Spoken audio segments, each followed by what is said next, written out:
না, ঝেঁটিয়ে বিদায় কর। এই অন্যায় অবিচারকে ঝেঁটিয়ে যাতে বিদায় করতে পারি, ঝাঁটা দিয়ে সাফ করবো মমতাকে। পালিয়ে গেছে, নবান্নে আজকে আসেনি, পালিয়ে গেছে শুনছি।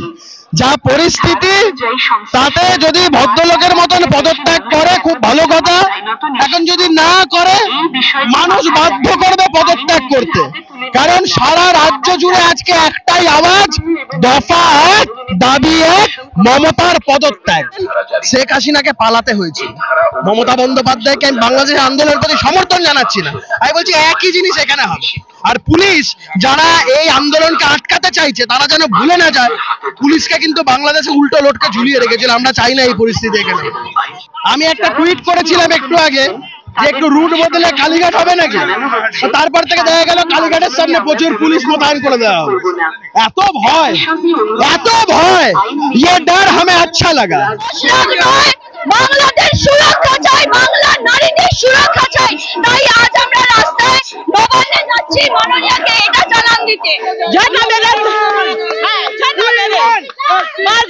ঝাড়ু মেরে ঝেঁটিয়ে বিদায় কর। আমরা আবর্জনা চাই না, কোনো আবর্জনা। কি করলো আমরা আবর্জনা ছড়াবো, আমাদের সমাজটা থেকে যে আবর্জনা আছে সব ছড়িয়ে দেবো, যেটা মেরে দুর্নীতি আমরা বের করে দেবো।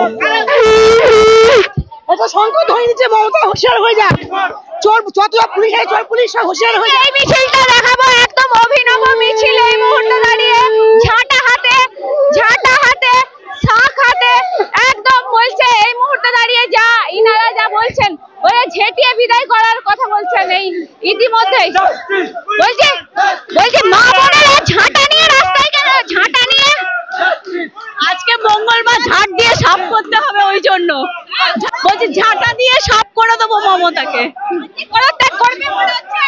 না না, এত সহজে খুনি মমতা, তোলাবাজি মমতা, চোরাচালান মমতা, পদত্যাগ জানান যে পদত্যাগ এখনো অধিকার আছে কিনা। একদম আমি বলছি এই মুহূর্তে দাঁড়িয়ে মিছিল এগোচ্ছে, একদম যা দেখা যাচ্ছে স্বাধীনতার পতাকা নিয়ে দিশটা। শুধু নারী নির্যাতন এই একটা নয়, আরো অনেক হয়েছে, চলেছে, এটা বন্ধ হচ্ছে না। আর এবং বারবার সরকার সেই ব্যাপারে কোনো রকম ঝাঁটা নিয়ে বেরিয়েছে সেটা মারা জানে, কারণ তারা বলছে হয়তো তাদের ইচ্ছে ঝাঁটে। এই যে চারটা ছেলেকে এখন শুনছি, আমরা সকালবেলা দাদা টুইট করলেন, শুভেন্দু অধিকারী টুইট করলেন, পরবর্তীতে আমি এটাকে নিয়ে একটা কমপ্লেন লজ করলাম গোলাবাড়ি থানায়। তারপর যেটা দেখা যাচ্ছে, হঠাৎ করে পুলিশ একটা টুইট করে বলছে গ্রেপ্তার করা হয়েছে, তারা নাকি খুন করার ষড়যন্ত্র করছে। সম্পূর্ণ মিথ্যা, সম্পূর্ণ এই ভিত্তিহীন একটা গণতান্ত্রিক আন্দোলনকে ধামাচাপা দেওয়ার প্রচেষ্টা। কারণ চোর মমতা ভয় পেয়েছে। লাজ লজ্জা থাকলে, যদি দুটো কান থাকতো তাহলে তো কান কাটা কি করবে, মানুষ বাধ্য করবে, ও যদি নাও করে মানুষ বাধ্য করবে। সমস্ত আন্দোলনটা ছাত্রদের আন্দোলন, আমরা সমর্থন জানাচ্ছি নাগরিক হিসাবে, সেই জায়গা থেকে আসা। আইন মেনে মিছিল করুন। রাজ্য সরকারের সচিবালয় নবান্ন এবং তার সংলগ্ন এলাকায় ভারতীয় নাগরিক সুরক্ষা। মমতা বন্দ্যোপাধ্যায় এই সমস্ত পাগলের প্রলাপ বকছেন, তার কারণ হচ্ছে উনি ভয় পেয়েছেন। এক কথায় বলবো, ভয় পেয়েছেন, কারণ গোটা রাজ্য জুড়ে আওয়াজ উঠছে দফা এক, দাবি এক, মমতার পদত্যাগ। দুর্গ বানিয়ে রেখে দিয়েছে গোটা কলকাতা এবং হাওড়াটাকে। ভয় কিসের? গ্রামগঞ্জ থেকে ছেলেরা আসতে পারছে না, কাল রাত থেকে যারা ট্রেনে উঠছে তাদেরকে আটকে দেওয়া হচ্ছে, জায়গায় জায়গায় টিয়ার গ্যাস চলছে, জল কামান চলছে। এই যে পরিস্থিতি, মমতা বন্দ্যোপাধ্যায় রাবার বুলেট চলছে, বিদায় ঘন্টা বেজে গেছে। কি করেছে ভদ্রমহিলা দেশের জন্য? আজ পর্যন্ত না শিক্ষা, না চাকরি বাকরি, না রোজগার, কিচ্ছু নেই, না লাস্ট পর্যন্ত নিরাপত্তা সেটুকুও নেই। থেকে কি লাভ আছে ওনার? ওনার তো থেকে কোনো লাভ নেই। আজ পর্যন্ত কিছু দিতে পারছেন রাজ্যকে?